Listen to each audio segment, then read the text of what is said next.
What's up, guys? We are welcoming the two biggest stars we've ever had on this show, by far. I'm scared already. They are icons, and that is a word that some people use that a lot nowadays. Actually, he's a Mexican. Actually, I'm a pecan. That's another word people throw around too often these days. Yeah, Mexican. But no, I mean, really, these guys are legends, and I had the pleasure again of interviewing them today, which was fun for me, and you guys were amazing, and so I appreciate you guys coming by here and helping us out. We had nothing else to do.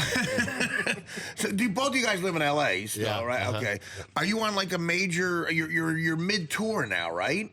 Not just publicity, but are doing a comedy We're always tour? on tour. Right. We work weekends. You know, we're old. I hear you, man. I'm a stand-up guy, so I do the same thing. But like I said, I wanted to, someone's gonna sound a little rehashed because we spoke earlier today, but I definitely didn't want to share with you guys that my father, the last 4 years of his life, was a quadriplegic, and he was a real physical guy. Like I said, he was a roofer, and he was so depressed, like in a way you couldn't imagine, and.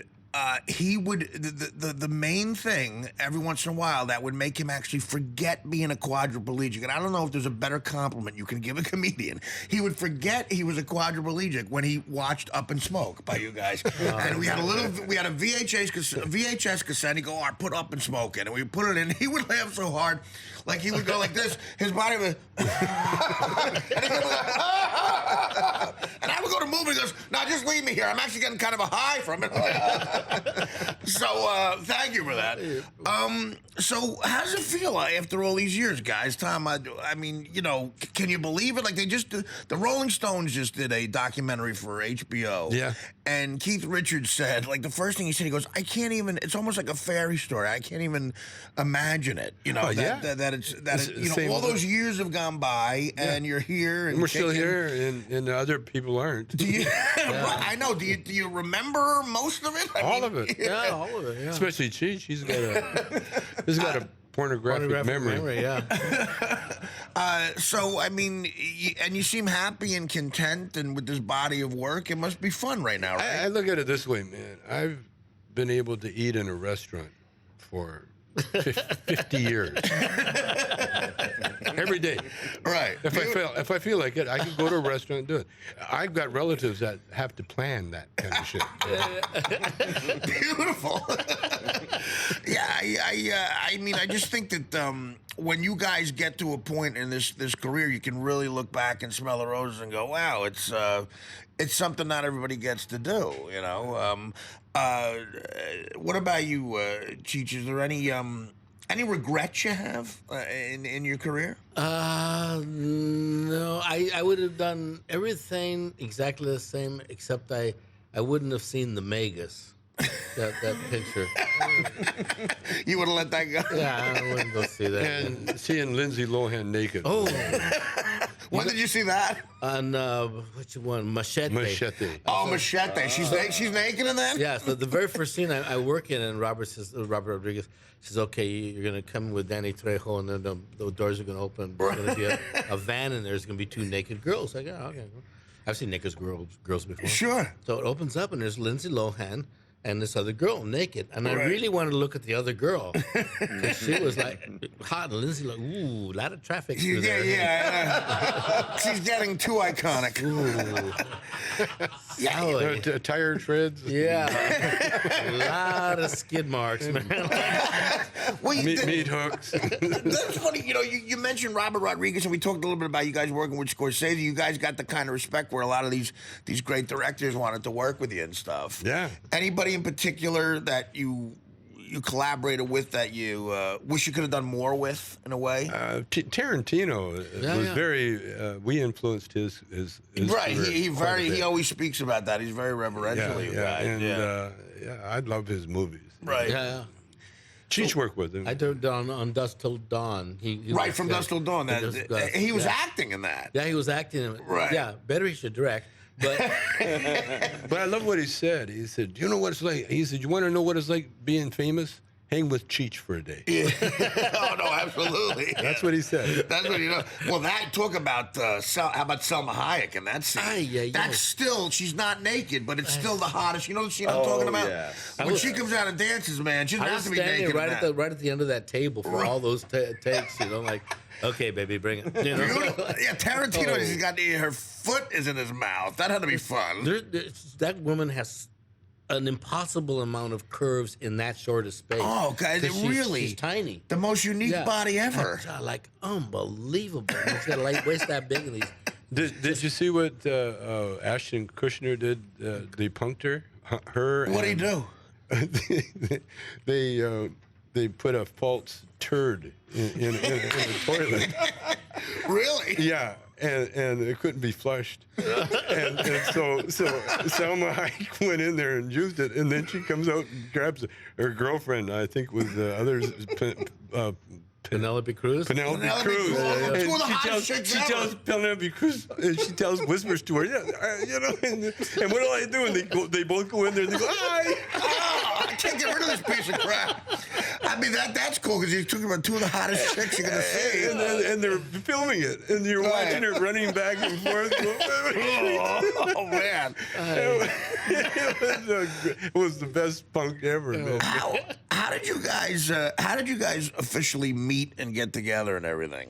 I was up in Vancouver, Canada. I lived in Canada for 3 years, and eventually I made it to Vancouver. Right. And I was working for this. I was delivering carpets. Actually, that's how I was making some. But you were also writing for a magazine. I was writing for Poppin', this underground rock and roll magazine. I was doing reviews and blah, blah, blah, articles. Right. And the editor, who was somehow, I don't know, how did he know you? Another Russian. Another Russian? No, what happened? I started a topless improvisational review in in a topless club that I owned. Okay. And in Vancouver. Yeah, in Vancouver. Because you spoke today about how it was like almost fate, you guys getting together. Well, that's what I'm saying. It was very freaky. And so what I did, I had actors, and I was using the audience. The audience didn't know I changed the format of the show, right? Because they were expecting topless dancers. Yeah. And so then I snuck in mime artist and classical guitar. Classical guitar.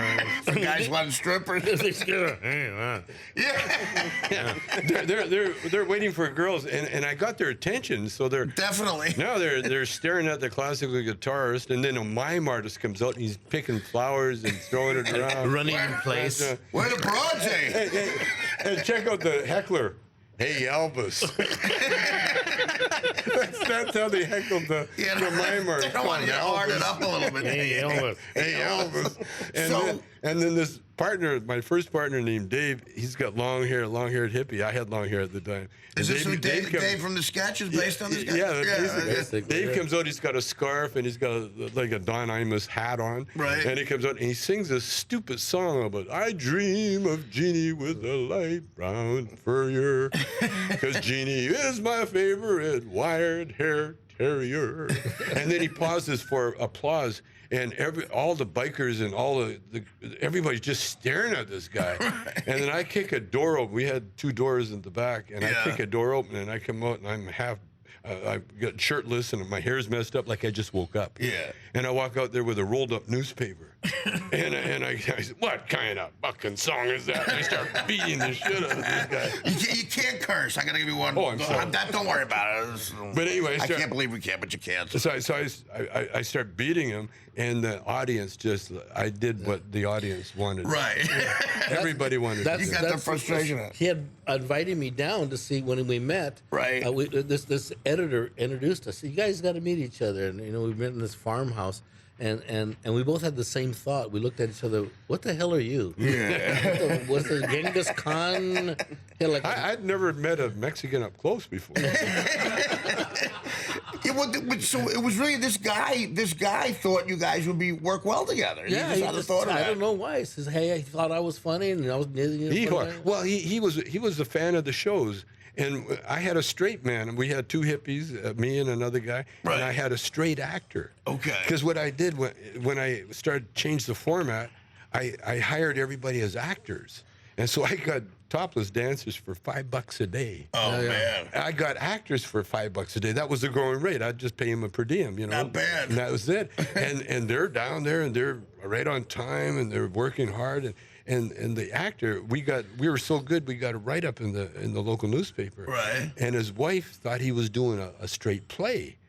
And so when they saw the picture of the topless dancers with their boobs hanging in his ear on either side, and Rick's got this funny, goofy look on his face, well, his wife made him quit. Yeah. She literally grabbed him by the ear and took him out of the club. Women get involved. It's like, no, they spoil the fun right away. Yeah, so I needed a straight guy, and then that's when Ehord told me about Cheech.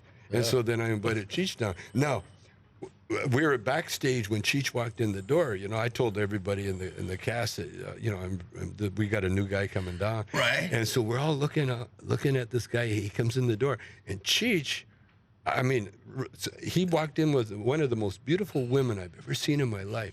Nice. Full-length mink coat, just as hot, tall, gorgeous, beautiful woman. And I said, oh, this guy's got it. You know? This guy's got something. I Money, always- coke, I don't know what it is, but he's got something. Back then, it could have been anything, right?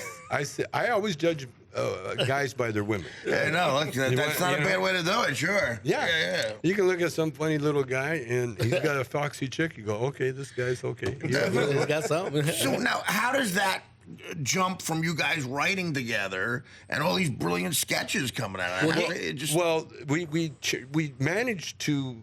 Our success ruined us because we had that topless improv company go for about 9 months. Right. And then we changed the audience. We started getting crowds, but they were straight people. They weren't spending a dime. Oh, They weren't drinking. you can't have that. They weren't drinking a sip of wine. Yeah. And pretty soon we put a 2-drink minimum on it, and so they'd have, well, give me water. You need money. And they would count their change.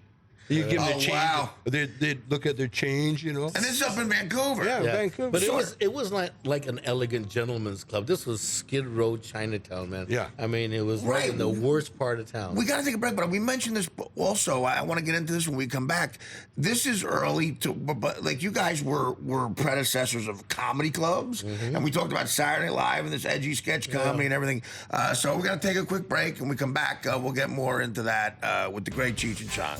Come on back. Come on back.